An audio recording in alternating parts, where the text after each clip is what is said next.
Hi, I'm Christina Nunu and I'm going to talk about actors, systems and conflicts of interests about Fiat Chrysler Automobile. As we know, the concept of ownership may vary in relation of the theory we refer. That may be shareholders theory, team production theory, common good theory or economia aziendale theory. For what concerns Fiat Chrysler Automobile has two main shareholders that are Exor and Bailey Gifford & Co.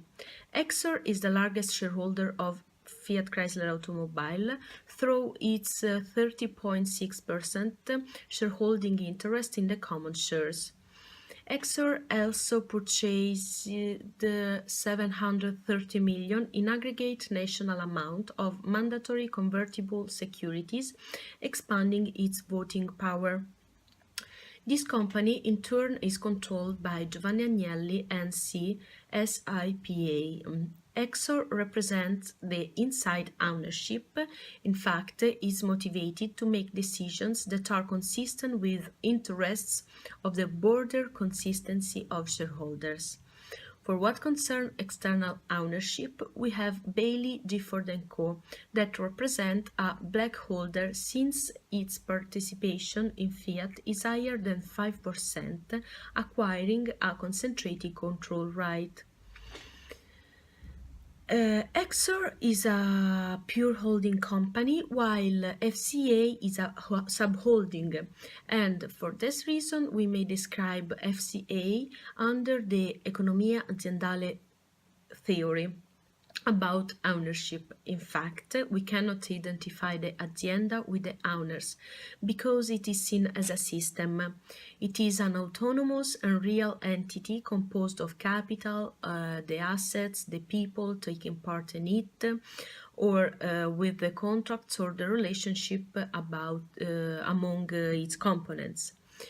But in the decision-making process, we have seen that Exor's voting power is very high, and consequently, this company could strongly influence all matters submitted through a vote of FCA shareholders, including approval of annual dividends, section and removal of directors, and approval of extraordinary business combinations. For what concerns minority shareholders, the company included the loyalty voting structure to reward shareholders for maintaining a long-term share, giving them the option to receive companies' special voting shares. The loyalty voting structures may make it more difficult for shareholders to acquire a controlling interest, change companies' management or strategy, or otherwise exercise influence over FCA. As a result, a relatively large proportion of the voting power could be concentrated in a relatively small number of shareholders who would have significant influence over the company. For that concern, shareholder activism, we know that represent the way in which shareholders can assert their power as owners of the company to influence its behavior.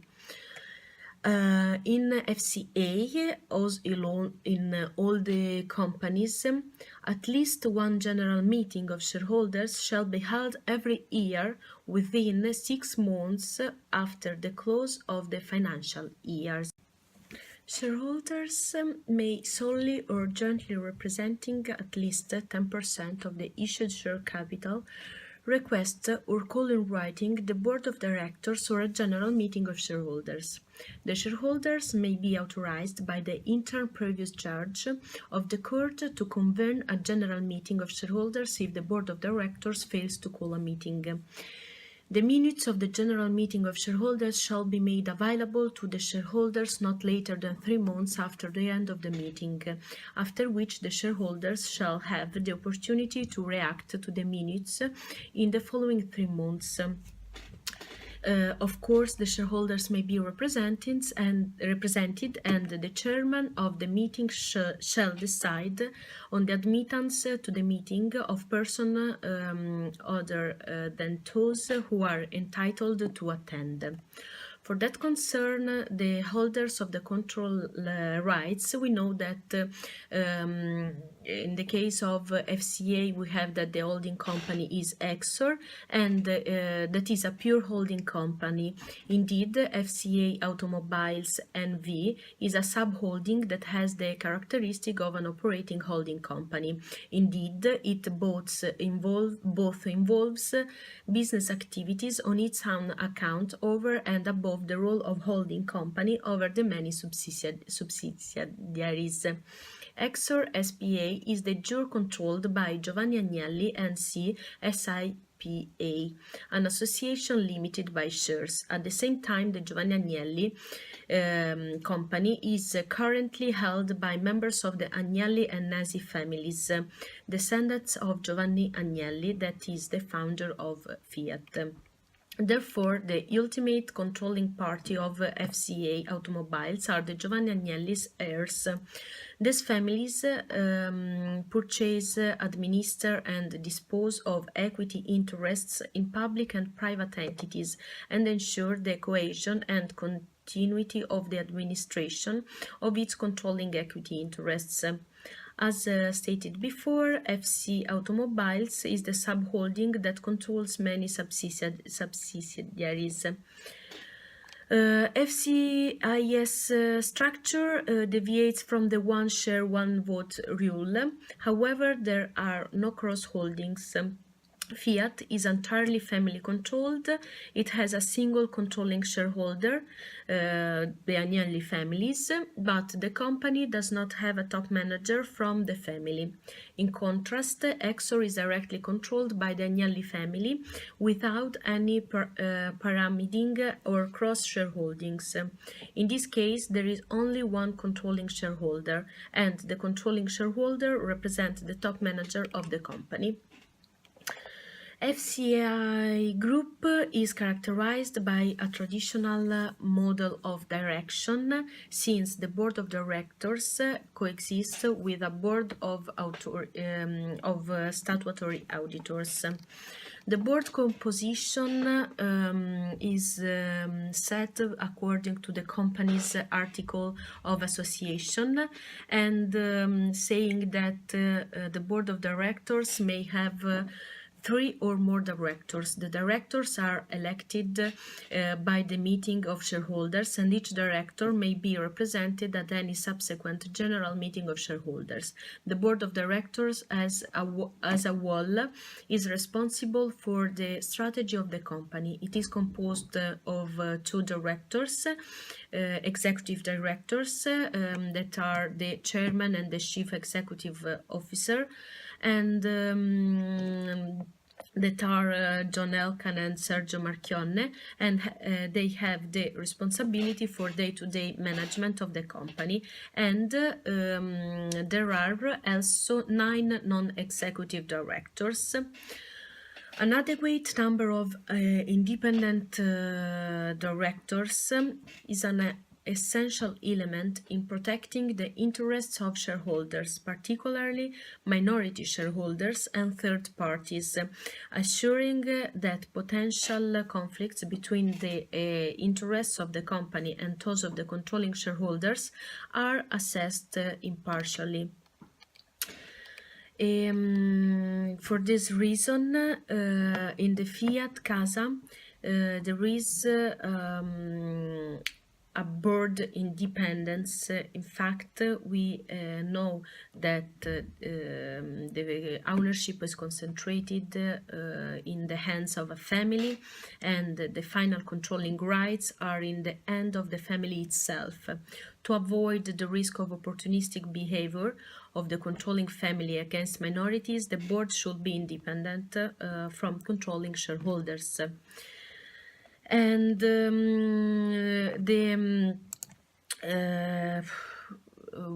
board of directors are controlled by an internal structure of board committees that are the audit committees, the governance and sustainability committees, and the compensation committees.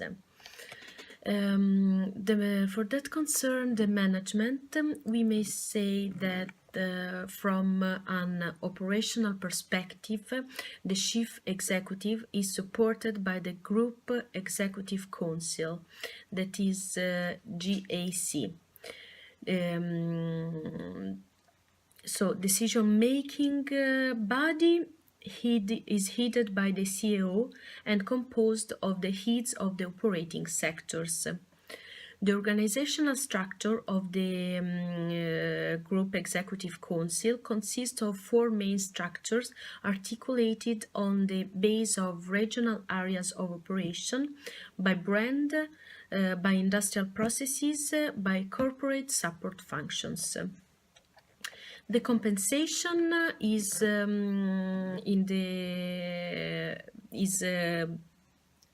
clear and represented and in FCA website, and in the last financial year is the board compensation is fixed and approved by the shareholders for an amount of 50,000 per year. And in addition, it is scheduled a gross annual compensation for directors with specific responsibilities pursuant to Article 2389 of the Civil Code.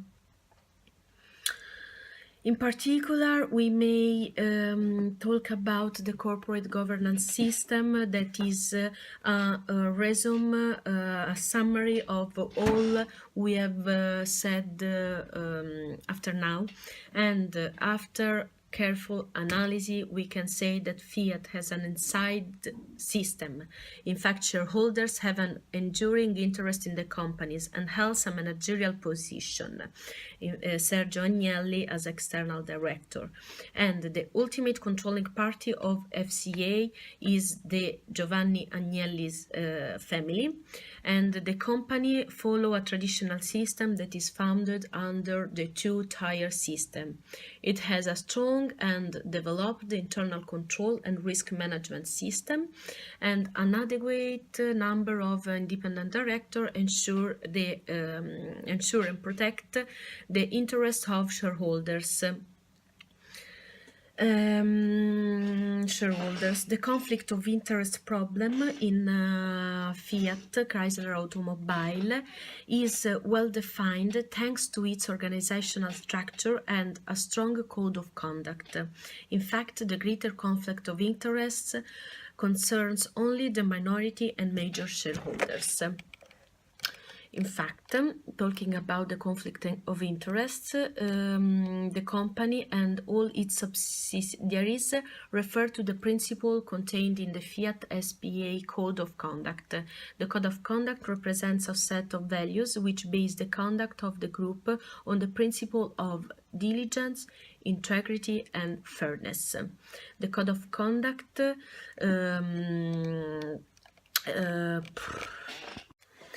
The Code of Conduct regulates the decision-making process and operating approach of the group and its employees in the interests of shareholders and promote dialogue and transparency in order to avoid the conflict of interest phenomena.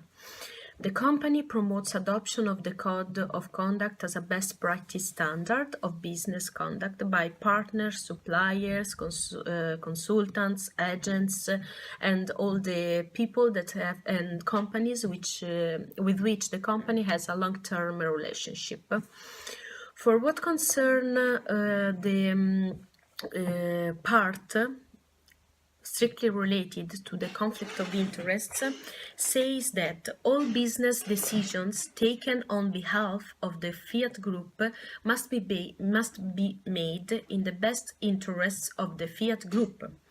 Therefore, directors, officers, and other employees and other persons to whom the code is addressed must avoid every possible conflict of interest, with particular regard to personal, financial, or family considerations.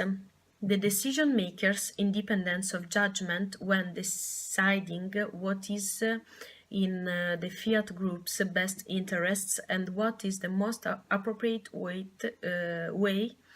to pursue the interest. Any situation that constitutes or might constitute a conflict of interest might be reported immediately to the direct supervisor or group compliance officers or human resources department or legal affairs. So there is a particular attention to the protection of the shareholders and stakeholders. Thank you very much.